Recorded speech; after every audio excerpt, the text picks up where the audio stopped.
Assalamualaikum warahmatullahi wabarakatuh. Alhamdulillahi ala ni'amihil mutawatirah wa ayadihil mutakathirah wa minanihil ghamirah wassalatu wassalamu ala sayyidi ahli dunya wal akhirah sayyidina wa maulana Muhammad wa ala alihi wa sahbihi al-anjumi zahirah. Rabbi syrah li sadri wa yassir li amri wa hlul 'uqdatam min lisani yafqahu qawli. Amma ba'd. Alhamdulillah kita bertemu kembali yaitu di dalam saluran channel Ustadz Lawyer Dakwah, dan alhamdulillah semoga para pendengar senantiasa diberikan kesehatan oleh Allah Subhanahu wa taala. Kali ini di dalam channel YouTube Ustadz Lawyer Dakwah akan membahas seputar video yang beredar dari salah satu channel YouTuber yang mana dia seringkali mengangkat hal-hal yang menurut dia itu kontroversi. Namun pada intinya kita husnuzon kepada yang bersangkutan, mungkin beliau ini kurang belajar ataupun belum sampai ilmu pengetahuannya ataupun ilmu kajiannya. Kalaupun ilmu kajiannya sudah sampai, maka ketahuilah bahwasannya Rasulullah Shallallahu Alaihi Wasallam diutus ke muka bumi itu untuk menyempurnakan akhlak yang baik. Dakwah dengan cara yang baik, dakwah dengan cara yang santun, itu adalah ciri daripada akhlak baginda Nabi besar kita Muhammad Shallallahu Alaihi Wasallam. Di dalam video yang bersangkutan membahas mengenai ataupun bantahan beliau tentang hadirnya ruh Nabi Shallallahu Alaihi Wasallam di saat peringatan Maulid Nabi Shallallahu Alaihi Wasallam ataupun di saat Mahalul Qiyam. Oleh karenanya sama-sama kita dengarkan bagaimana pendapat beliau, yang mana ini video adalah video yang telah disebar oleh beliau, telah diupload oleh beliau. Oleh karenanya kita simak bagaimana pendapat beliau terhadap hal-hal yang memang sedang dibahas ini. Ya Allah. Urusan Mahalul Qiyam. Urusan Mahalul Qiyam. Mahalul Qiyam. Mahalul Qiyam, kenapa disebut Mahalul Qiyam? Kenapa disebut Mahalul Qiyam? Saat-saat kita berdiri. Saat kita berdiri, seakan-akan Nabi Muhammad sedang datang dan kita karak Nabi Muhammad SAW. Ya Allah, seakan-akan Nabi Muhammad hadir dan kita arak Nabi Muhammad SAW. Nabi Muhammad SAW itu. Ya Allah, na'udzubillah, ya Allah. Diarak katanya Nabi Muhammad, diarak, ya Allah. Alam itu. Karena biasanya fasal sebelum Mahalul Qiyam. Sebelum Mahalul Qiyam itu fasal. Fasal apa? Tentang detik-detik kelahiran Nabi Muhammad SAW. Ya Allah, detik-detik kelahiran Nabi Muhammad SAW. Dia sudah memastikan bahwa 12 Rabiul Awal itu adalah detik-detik atau hari tanggal kelahiran Nabi Muhammad SAW. Sedangkan kata Ibnu Utsaimin, kelahiran atau tanggal tepatnya Nabi Muhammad lahir itu adalah di tanggal 9 Rabiul Awal. Ya, tanggal 9 teman-teman. Allahu Akbar. Dia mengatakan dengan mengutip dari ulama dia yang bernama Ibnu Utsaimin bahwa Rasulullah itu lahir tanggal 9 Rabiul Awal. Sekarang mari kita buka di dalam kitab Al-Bidayah wan Nihayah. Ibnu Katsir mengatakan bahwasannya wulida Rasulullah sallallahu alaihi wasallam Aisyata yaumil itsnain lithnati asyratan lailatan khalat min syahri Rabiul Awal wa dzalika yaumul fil. Kata Ibnu Katsir di dalam kitabnya Al-Bidayah wan Nihayah, Rasulullah Shallallahu Alaihi Wasallam itu dilahirkan pada sore hari di hari Senin, tanggal 12 Rabiul Awal, dan itu adalah tahun gajah. Sekarang saya tanya, lebih afdol mana, lebih hebat mana Ibnu Katsir dengan Ibnu Utsaimin? Yang mana dalam artian di sini dari segi usia pun juga jauh. Lahir itu Ibnu Katsir. Karena Ibnu Utsaimin itu wafatnya saja baru pada tahun 2000-an, begitu. Sekitar tahun 2000. Dan Ibnu Katsir adalah seorang ahli tafsir, ya, ahli tafsir Al-Qur'an, ahli sejarah. Sehingga kita mau lebih percaya mana, Ibnu Katsir atau Ibnu Utsaimin? Yang mana Ibnu Katsir di dalam kitabnya mengatakan bahwa Rasulullah dilahirkan hari Senin tepat tanggal 12 Rabiul Awal.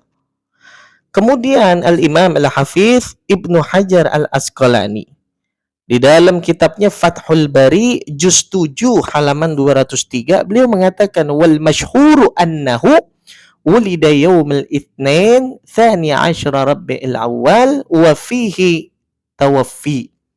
Nah, beliau mengatakan pendapat yang masyhur dalam artian yang mayoritas adalah bahwa Nabi annahu wulida yaumil itsnain tsani asyra Rabiul Awal, lahir pada hari Senin 12 Rabiul Awal, dan pada hari tersebut juga beliau wafat.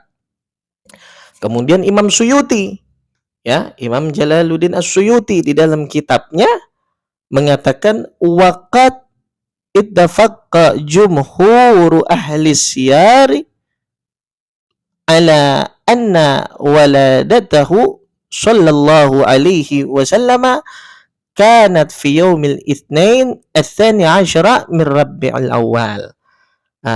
Kata Imam Suyuti di dalam kitabnya menerangkan para ahli sejarah sepakat bahwa kelahiran beliau yaitu Nabi Muhammad sallallahu alaihi wasallam terjadi pada hari Senin tanggal 12 bulan Rabiul Awal. Nah, jadi banyak para ulama yang mengatakan bahwa memang lahirnya Rasulullah 12 Rabiul Awal. Sehingga kita mau percaya mana? Imam Jalaluddin As-Suyuti, Imam Ibnu Hajar Al-Asqalani, kemudian Imam Ibnu Katsir mengatakan sama 12 Rabiul Awal. Sepakat para ulama. Apakah lantas kita itu percaya dengan Syekh Utsaimin yang mengatakan tanggal 9 Rabiul Awal? Sekali lagi ini permasalahan khilaf. Artinya tidak perlulah dibesar-besarkan.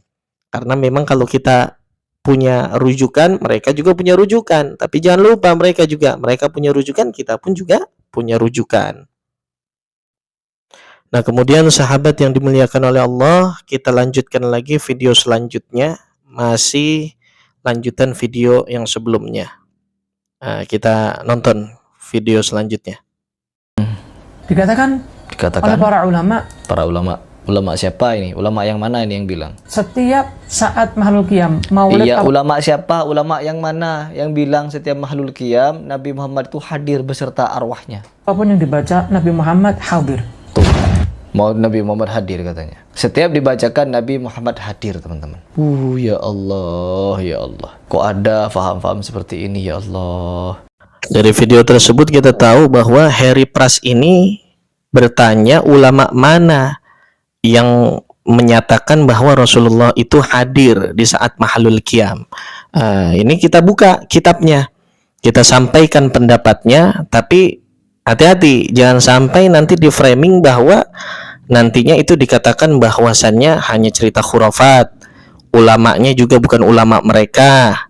Karena dalam artian ini konteks videonya Harry Pras ini dia bertanya ulama mana, artinya global. Jangan sampai ta'assub ataupun fanatik.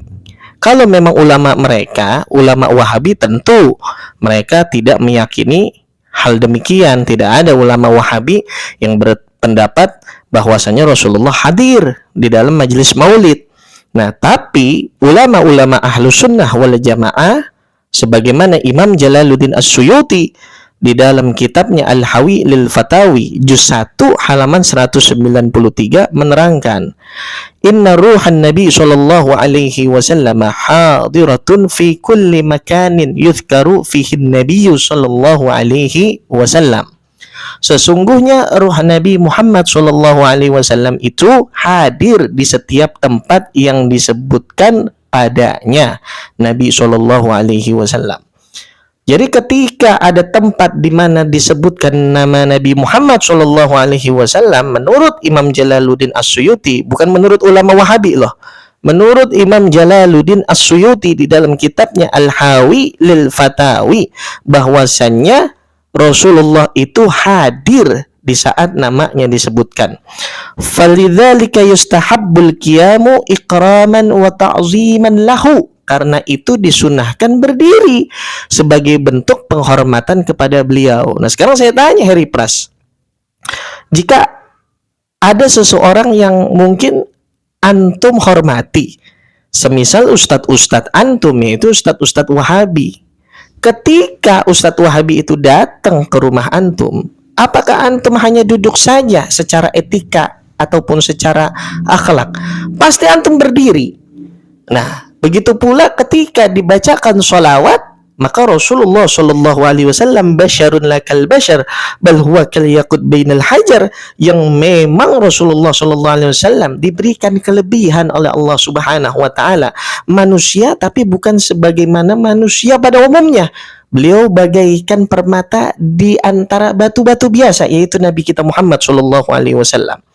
Ya, apalagi Rasulullah Shallallahu Alaihi Wasallam, maka di sini disunahkan menurut Imam Jalaluddin As-Suyuti, ya, untuk berdiri sebagai bentuk penghormatan kepada beliau. Nah, Anda kan bertanya, ulama mana, ya kan, yang berpendapat demikian? Nah, tadi ulama yang saya sebutkan adalah dari Imam Jalaluddin Suyuti di dalam kitabnya Al-Hawi lil Fatawi.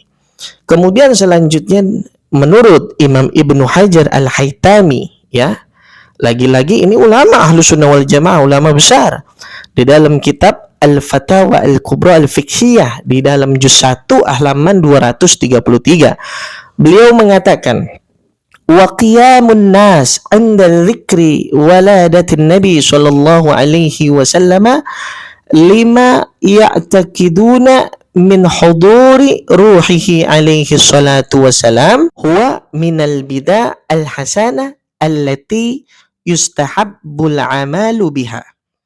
Nah, menurut Ibnu Hajar Al-Haytami, ya, wa qiyamun nas inda dzikri, berdirinya orang-orang, ya enggak, ketika disebut daripada nama Nabi Muhammad waladatin Nabi sallallahu alaihi wasallam, maksudnya ketika acara Maulid Nabi sallallahu alaihi wasallam disebutkan kisah kelahirannya, ya, karena ada kepercayaan bahwa ruh beliau yang dimaksud adalah ruhnya Nabi Shallallahu Alaihi Wasallam menurut Ibnu Hajar Al-Haytami, bukan menurut ulama Wahabi, bahwa Nabi Shallallahu Alaihi Wasallam hadir, dan ini termasuk di dalam perkara yang baik, yang hasanah dan disunnahkan.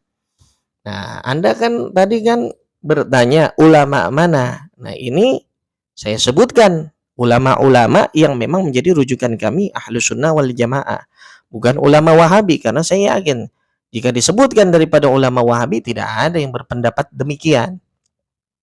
Nah, kemudian ada lagi Imam Abu Syamah, ya, di dalam kitabnya Al-Ba'itsu ala Inkar Al-Bida' wal Hawadits. Jadi di dalam kitab ini dijelaskan bahwa inna ruhan Nabi sallallahu alaihi wasallam tahduru fil majalis allati yuzkaru fiha ismuhu khasatan fi hafalatil maulid syarif. Ruh Nabi Muhammad sallallahu alaihi wasallam itu hadir di dalam majelis-majelis yang mana namanya itu disebutkan, khususnya di dalam acara maulid yang mulia. Jadi ketika ada acara maulid disebut nama Nabi Muhammad sallallahu alaihi wasallam, maka kami Ahlus Sunnah wal Jamaah yakin bahwasanya Rasulullah sallallahu alaihi wasallam itu hadir. Jangan Anda bertanya bagaimana ruhnya Nabi Muhammad sallallahu alaihi wasallam, bagaimana bentuk hadir ruhnya Nabi Muhammad sallallahu alaihi wasallam, itu sudah dijelaskan di dalam Al-Qur'an. Yas'alunaka 'anir ruh, qulir ruh min amri rabbi. Jikalau ada yang bertanya kepadamu ya Rasulullah tentang ruh, ruh itu urusan daripada Tuhan, yaitu urusannya Allah Subhanahu wa taala. Kemudian Imam As-Sakhawi, ya, di dalam kitabnya Al-Qaulul Badi'u fi Salati 'alal Habib Syafi', Di dalam kitabnya, ya, dalam kitab ini disebutkan waqad ruwiya anna ruhan Nabi sallallahu alaihi wasallam tahduru fil majalis allati yuzkaru fiha wa yusalli alaihi wa khasatan 'inda qiraati qissati maulidi. Nah, telah diriwayatkan bahwa roh Nabi Muhammad sallallahu alaihi wasallam itu hadir di dalam majelis-majelis zikir dan sholawat, terutama ketika dibacakan sejarah kelahirannya. Ini menurut daripada Imam Sakhawi. Nah, jadi jangan sampai Anda ini Harry Pras ngeles lagi bahwasanya tidak ada ulama yang berpendapat demikian. Anda berbicara ulama maka sifatnya global. Ya, yang punya ulama bukan Anda saja. Ya enggak? Tapi Ahlus Sunnah wal Jamaah juga punya ulama, di antaranya yang saya sebutkan tadi. Nah, sekarang kita lihat lagi selanjutnya daripada videonya Harry Pras ini.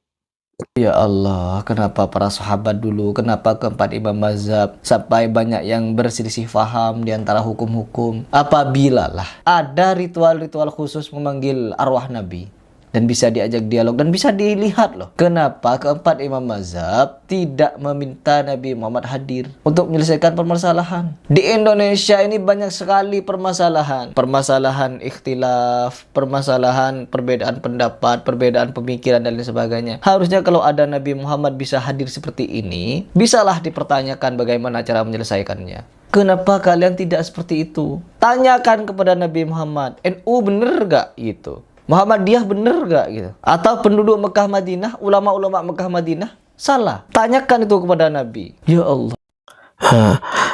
Jadi gini ya, Harry Pras ini lucu. Dia itu nggak tahu bahwasannya semasa Rasulullah Shallallahu Alaihi Wasallam, Rasulullah sudah memberikan gambaran. Jadi jangan Anda berbicara ketika wafatnya Rasulullah Shallallahu Alaihi Wasallam, dipanggil ruhnya, bertanya dan lain sebagainya. Di saat hidupnya Rasulullah Shallallahu Alaihi Wasallam itu sudah memberikan alamat, sudah memberikan kabar, sudah mewanti-wanti umat yang mana yang beruntung, kata Rasulullah. Sebagaimana di dalam hadis dikatakan iftaraqatil yahudu ala ihda wa sab'ina firqatan waftaraqatin nasara ala ithnataini wa sab'ina firqatan wa sataftariku ummati ala thalathin wa sab'ina firqatan kulluha finnar illa wahidatan. Nah, ini hadis iftiraqul ummah yang mana Rasulullah menyampaikan kaum Yahudi terpecah menjadi 71 golongan. Orang Yahudi terpecah 71 golongan. Dan orang-orang Nasrani terpecah menjadi 72 golongan. Dan umatku wasataftariku ummati akan terpecah ala 73 firqatan, ke dalam 73 golongan. Kan banyak. Kulluha finnar, semuanya kata Rasulullah masuk ke dalam neraka illa wahidatan, kecuali satu golongan. Nah, hadis ini, derajat hadis ini hadis hasan yang mana diriwayatkan oleh Abu Hurairah dari Sunan Abu Dawud nomor 4596. Kemudian Sunan Tirmidzi hadis nomor 2640 diriwayatkan oleh sahabat Abdullah bin Amr. Kemudian di dalam Musnad Imam Ahmad diriwayatkan oleh Muawiyah bin Abu Sufyan. Nah, jadi ini hadis dari Rasulullah SAW tentang gambaran suatu golongan yang mana masa yang akan datang, terutama ya masa sekarang. Makanya tidak aneh lagi. Mungkin yang aneh itu, yang kaget itu ya Harry Pras sendiri.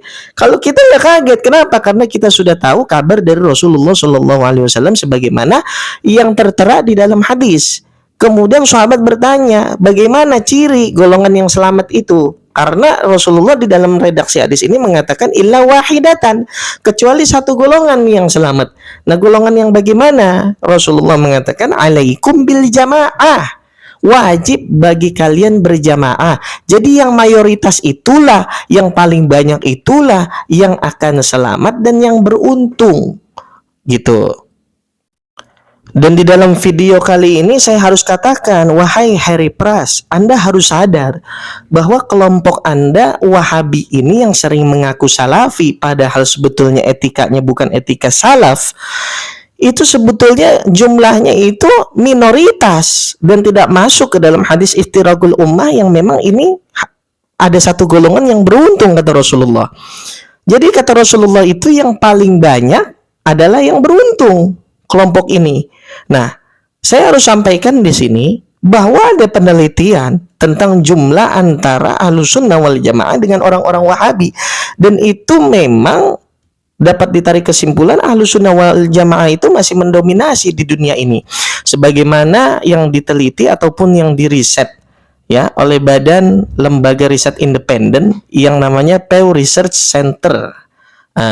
Di dalam laporannya The Future of the Global Muslim Population itu tahun 2012, dia mengatakan bahwa sekitar 87 sampai 90% dari seluruh umat muslim dunia itu adalah Sunni Ahlussunnah wal Jamaah, dengan mayoritas mereka Ahlussunnah wal Jamaah. Sementara nih kelompok Wahabi yang merupakan bagian daripada Salafi hanya merupakan minoritas dalam kalangan Sunni. Penganut Wahabi kebanyakan tersebar di Arab Saudi dan beberapa negara Teluk, tapi jumlah mereka dikatakan oleh Pew Research Center nih ya lebih kecil dibandingkan Ahlussunnah wal Jamaah. Yang menyatakan ini, yang meriset ini bukan saya, tapi ada laporannya. Kalau kita lihat bagaimana di situs website daripada Pew Research Center itu ada, kalau boleh dicek. Kemudian World Fellows Survey WVS. Nah, WVS juga sama mengatakan bahwasannya mayoritas muslim yang mengikuti tradisi Sunni yang dikategorikan sebagai Ahlussunnah wal Jamaah, terutama wilayah seperti Asia Selatan. Ya, Asia Selatan seperti Pakistan, India, Bangladesh, kemudian Asia Tenggara seperti Indonesia, Malaysia, Timur Tengah dan Afrika Utara, itu Ahlussunnah wal Jamaah. Gitu. Di Indonesia sebagai negara yang populasi muslim terbesar di dunia, mayoritas muslim mengikuti tradisi Ahlussunnah wal Jamaah Syafi'i. Nah, di Pakistan dan Bangladesh mayoritas muslim mengikuti madhab Hanafi yang merupakan bagian dari Ahlussunnah wal Jamaah. Dan sesekali lagi, Wahabi itu minoritas hanya ada di beberapa negara aja, dan yang paling banyak ya hanya di Arab Saudi, karena memang pemerintahan mereka mengakui sebagai aliran resmi Arab Saudi ya Wahabi gitu. Kemudian The Oxford Handbook of Islam and Politics, yang mana The Oxford Handbook of Islam and Politics ini sebuah riset yang lagi-lagi di tahun 2013 memberikan kesimpulan bahwa Ahlussunnah wal Jamaah itu adalah kelompok yang lebih besar daripada Wahabi. Artinya Harry Pras, Anda harus sadar bahwa golongan Anda itu tidak banyak ya. Mungkin di lingkup Anda, di lingkungan Anda ketika Anda sedang mengikuti kajian, Anda merasa kok ramai, padat, banyak. Anda boleh bandingkan dengan Ahlussunnah wal Jamaah di Indonesia yang ketika sedang merayakan Maulid, nah jumlah Anda tidak ada apa-apanya. Dan ini saya berbicara fakta, bukan merendahkan orang lain, bukan mendiskreditkan orang lain. Saya berbicara sumber-sumber ini kita dapatkan di website masing-masing badan riset. Nah, lagi-lagi Wahabi itu tidak masuk ke dalam hadis iftiraqul ummah yang dikatakan bahwa ada satu golongan yang memang senantiasa mendapatkan keberuntungan dan keselamatan dari Allah Subhanahu wa taala. Karena kan Rasulullah katakan kulluha finnar illa wahidatan. Semuanya yang 72 golongan itu masuk ke dalam neraka illa wahidatan, kecuali yang satu golongan. Dan satu golongan ini ciri-cirinya yang selamat itu adalah berjamaah.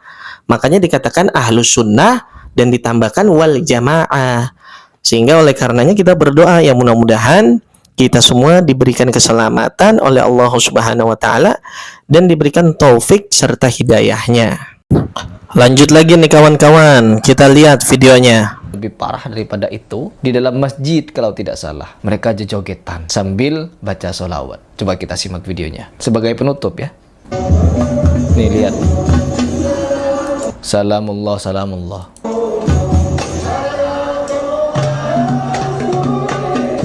Lihat nih yang joget. Lihat ketika berselawat kepada Nabi, ketika berdoa kepada Allah.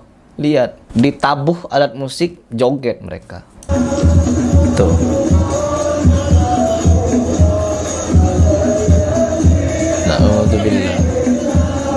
Di dalam masjid musikan, ya gedombrengan, solawatan, jojogetan. Nabi Muhammad hadir di situ. Nabi Muhammad hadir. Tuh. Ya.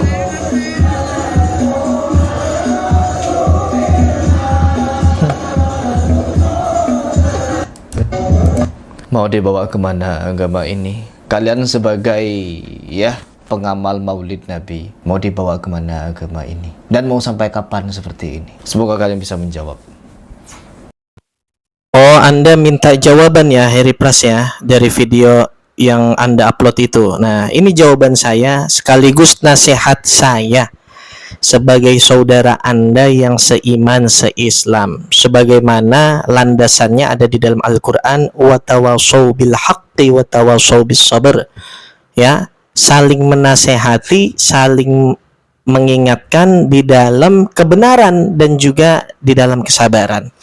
Artinya ad-dinun nasiha. Jikalau Anda itu orang beragama, Pras, insya Allah Anda menerima kritik, saran ataupun nasihat.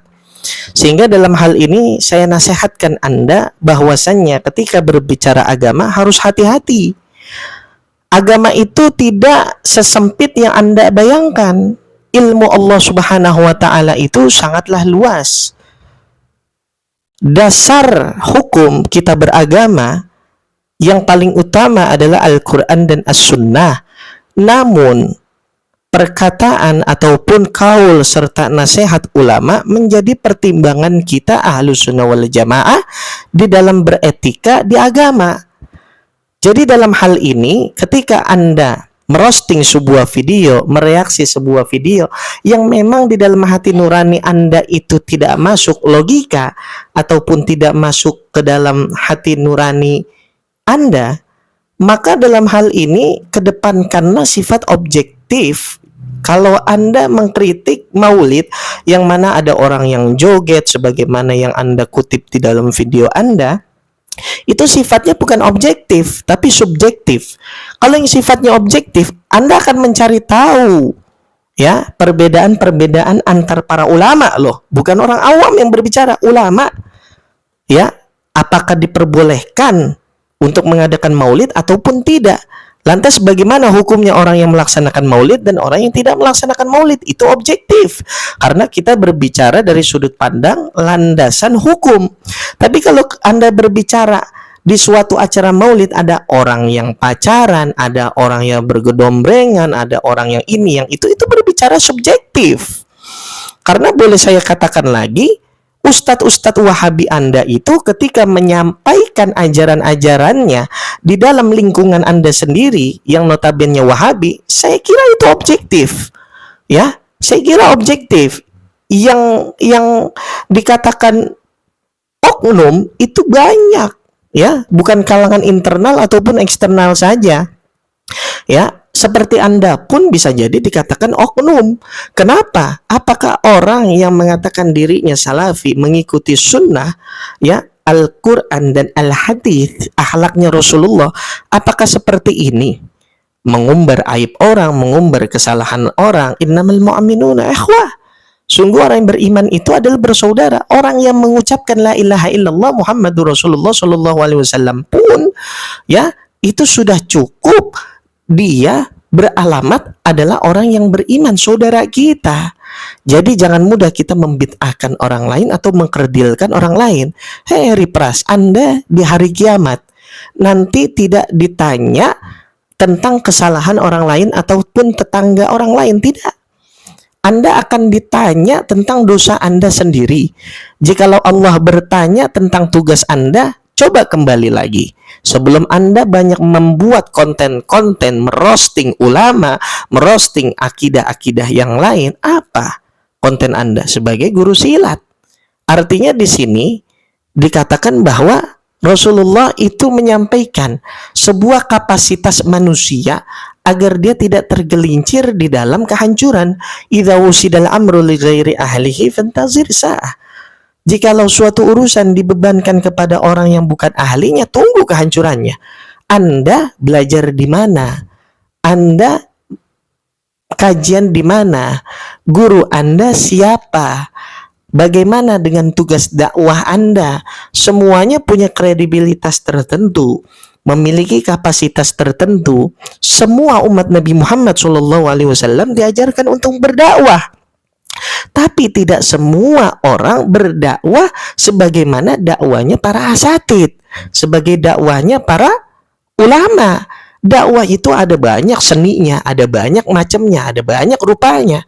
Anda mengajarkan bela diri pun itu adalah dakwah. Kenapa? Mengajarkan seseorang agar bisa membela dirinya semasi itu perbuatan yang baik untuk membela diri karena dirinya itu benar, untuk melindungi daripada dirinya, itu adalah dakwah.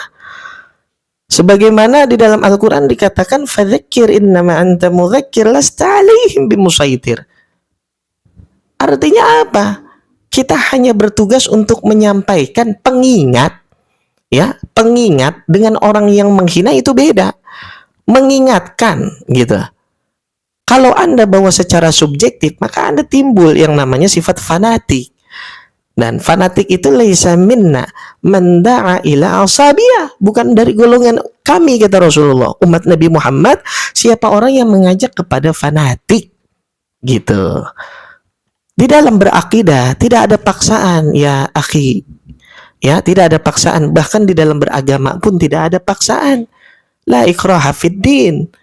Allah saja seperti itu, tidak memaksa. Bagaimana mungkin Anda, Heri Pras, memaksa seseorang? Orang sudah punya akidah yang lain, ya. Ubahlah dakwah Anda agar lebih santun, lebih bijak, lebih berakhlak, ya. Lebih berakhlak. Karena apa? Dakwahnya Rasulullah SAW bisa diterima sampai orang kafir pun menerimanya dan mencintai Rasulullah. Kenapa? Karena sebab santunnya akhlak daripada Nabi Muhammad SAW. Dan ini penutup terakhir, saya mohon maaf bila ada kesalahan, bila ada kekurangan. Mudah-mudahan semuanya bisa saling mengingatkan satu dengan yang lainnya tanpa kita harus menghinakan yang lain. Karena kita diajarkan oleh Rasulullah, man satara musliman satarahullah fid dunya wal akhirah, ya. Aib seorang muslim saudara kita saja harus kita tutup, apalagi aib diri kita sendiri. Dan siapa orang yang menutup aib saudara kita yang seiman, semuslim, satarahullah fid dunya wal akhirah, insyaallah Allah tutup aibnya, ya, di dalam dunia maupun akhirat. Mudah-mudahan kita semua diberikan rahmat oleh Allah Subhanahu wa taala. Hadza minni wallahul muwaffiq ila aqwamit thariq. Assalamualaikum warahmatullahi wabarakatuh. Selanjutnya kita simak video full daripada saudara kita Heri Pras. Urusan mahalul qiyam. Urusan mahalul qiyam. Mahalul qiyam. Mahalul qiyam, kenapa disebut mahalul qiyam? Kenapa disebut mahalul qiyam? Saat-saat kita berdiri. Saat berdiri. Saat kita berdiri, seakan-akan Nabi Muhammad sedang datang dan kita karak Nabi Muhammad SAW. Ya Allah, Masya Allah, seakan-akan Nabi Muhammad hadir dan kita arak Nabi Muhammad SAW. Nabi Muhammad SAW itu. Ya Allah, na'udzubillah, ya Allah. Diarak katanya Nabi Muhammad, diarak, ya Allah. Dalam itu. Karena biasanya fasal sebelum mahalul qiyam. Sebelum mahalul qiyam itu fasal. Fasal apa? Tentang detik-detik kelahiran Nabi Muhammad SAW. Ya Allah, detik-detik kelahiran Nabi Muhammad SAW. Dia sudah memastikan bahwa 12 Rabiul Awal itu adalah detik-detik atau hari tanggal kelahiran Nabi Muhammad SAW. Sedangkan kata Ibnu Utsaimin, kelahiran atau tanggal tepatnya Nabi Muhammad lahir itu adalah di tanggal 9 Rabiul Awal. Ya, tanggal 9, teman-teman. Allahu Akbar. Dikatakan oleh para ulama. Ulama siapa ini? Ulama yang mana ini yang bilang? Setiap saat mahalul qiyam, maulid. Iya, ulama siapa? Ulama yang mana yang bilang setiap mahalul qiyam Nabi Muhammad itu hadir beserta arwahnya? Apapun yang dibaca Nabi Muhammad hadir. Tuh. Mau Nabi Muhammad hadir katanya. Setiap dibacakan Nabi Muhammad hadir, teman-teman. Ya Allah, ya Allah. Kok ada faham-faham seperti ini, ya Allah. Cuman ada yang matanya masih terhijab. Ada mata yang terhijab, jadi tidak bisa melihat Nabi Muhammad, tidak bisa melihat kehadiran Nabi Muhammad. Makanya di antara mereka sampai ada yang cium tangan.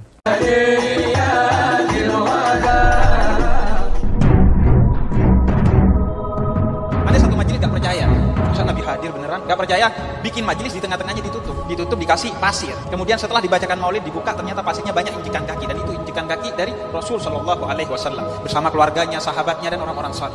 Nabi hadir. Teman-teman sekalian, ruh tidak akan pernah kembali ke dunia, titik. Ini semuanya tidak masuk akal. Makanya jemaah sekalian, jangan terlalu percaya hal-hal yang aneh-aneh. Kalau kita bahagia di alam kubur, berarti ruh kita akan disibukkan dengan kebahagiaan. Itu bukan ruh, karena ruh tak bisa dipanggil.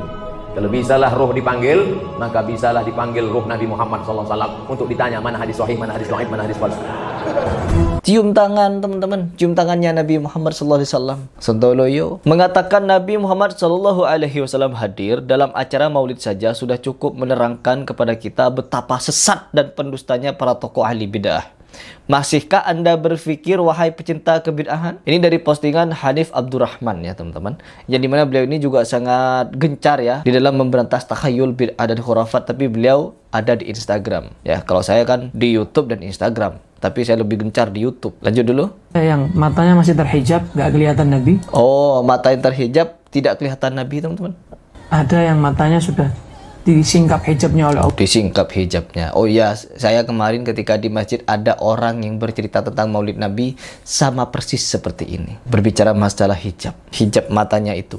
Ketika dibuka katanya teman-teman bisa melihat kehadiran Nabi sama seperti ini. Ya Allah. Allah dia termasuk orang-orang yang bisa melihat yang gaib. Melihat yang gaib tidak ada teman-teman. Bahkan di antara para sahabat yang bisa melihat, diberikan kesempatan oleh Allah Subhanahu Wa Taala untuk melihat ciptaannya yang agung, yaitu Jibril alaihissalam. Hamzah pingsan teman-teman ketika melihat sayap-sayap malaikat Jibril. Di antara para sahabat yang dikisahkan hanya Hamzah loh. Terus yang lain kemana? Oh kalau di sini enggak, di faham sufi ini siapa saja bisa melihat yang gaib. Top memang, top. Benar-benar top. Melihat Nabi Muhammad SAW hadir di situ. Oh, mana Nabi Muhammad? Ya Allah, Nabi Muhammad hadir di situ. Ya Allah. Mahalul Qiyam itu betul-betul saat-saat kita menyambut Nabi Muhammad SAW. Ya Allah. Tapi versinya Habib Ahmad bin Hasan Al-Attas. Attas pokoknya Habib terus teman-teman. Pokoknya versinya ini versi Habaib. Habib pokoknya yang disampaikan Habib pokoknya Al-Attas. Beliau Habib Ahmad bin Hasan Al-Attas mengatakan kecuali Maulid Diba. Maulid Diba Nabi hadir mulai ya Rabbi sholli sampai akhir. Ini parah lagi dari awal katanya Nabi Muhammad SAW hadir. Wal iazubillah. Sesungguhnya kedustaan yang sangat-sangat besar ini ya Allah. Dari Rabbi sholli Muhammad sampai terakhir. Bukan hanya saat Mahlul Qiyam aja. Keistimewaan Maulid Diba. Ya Allah. Saya sampai tidak tahu mau mengucapkan kalimat apa di sini ya. Saya sampai tidak tahu mau berkata apa. Aduh ya Allah, kenapa para sahabat dulu, kenapa keempat imam mazhab sampai banyak yang berselisih faham di antara hukum-hukum. Apabila lah ada ritual-ritual khusus memanggil arwah Nabi dan bisa diajak dialog dan bisa dilihat loh. Kenapa keempat imam mazhab tidak meminta Nabi Muhammad hadir untuk menyelesaikan permasalahan? Di Indonesia ini banyak sekali permasalahan. Permasalahan ikhtilaf, permasalahan perbedaan pendapat, perbedaan pemikiran dan lain sebagainya. Harusnya kalau ada Nabi Muhammad bisa hadir seperti ini, bisalah dipertanyakan bagaimana cara menyelesaikannya. Kenapa kalian tidak seperti itu? Tanyakan kepada Nabi Muhammad, NU bener gak gitu? Muhammadiyah bener gak gitu? Atau penduduk Mekah Madinah, ulama-ulama Mekah Madinah salah? Tanyakan itu kepada Nabi. Ya Allah, mengaku Nabi Muhammad hadir, tapi kalian ketika melakukan majelis-majelis sholawat, jejingkrakan seperti cacing kepanasan. Biar kalian tahu saja, ini ada satu video yang juga lebih parah daripada itu. Di dalam masjid kalau tidak salah, mereka jejogetan sambil baca sholawat. Coba kita simak videonya sebagai penutup ya. Nih lihat. Salamullah, salamullah.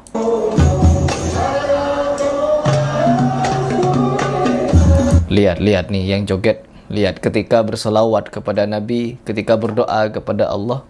Lihat, ditabuh alat musik, joget mereka. Tuh.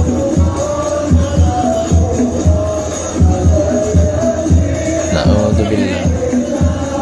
Di dalam masjid, musikan, ya gedombrengan, solawatan, jojogetan. Nabi Muhammad hadir di situ. Nabi Muhammad hadir. Tuh. Ya.